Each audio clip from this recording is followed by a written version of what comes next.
আজকে সকাল থেকে উঠেই দেখি তেমনি বৃষ্টি হচ্ছে আমাদের এদিকে। আর এদিকে আজকে সকালবেলা স্নান করে মা মন্দিরে ঢুকলো, ঢুকে মায়ের সেবা দিয়ে দিল।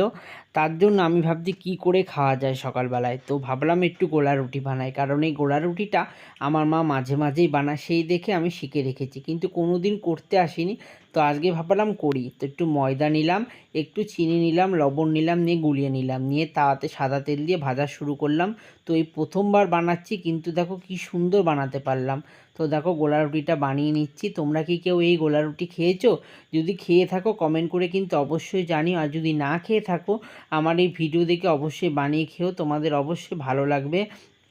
আমার তো খুবই ভালো লাগলো গোলা রুটিটা খেতে, একটু মিষ্টি মিষ্টি লাগলো, চিনি দেওয়া ছিল, আর চিনি না দিলেও চিনি দিয়ে তোমাদের খেতে ভালোই লাগবে।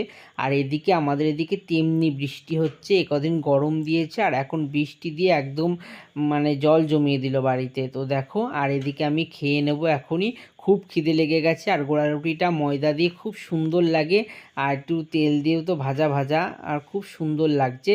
তো আমি খেতে থাকি। তো তোমরা এই ভিডিওটা যদি ভালো লাগে চ্যানেলটা ফলো করো, শেয়ার করো।